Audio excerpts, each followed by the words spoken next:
Why do you say Tibet supporters are pro-justice and not pro-Tibet? Tibet supporters are not merely supporting us because of attachment, they are supporting the spirit of truth and justice, which is the core strength of our struggle. It is important to remember that.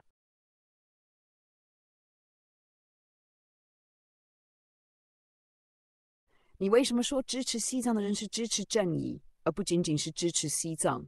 我们要牢记，支持西藏的人并非因为情感上的依附，而是因为他们支持真理与正义的精神。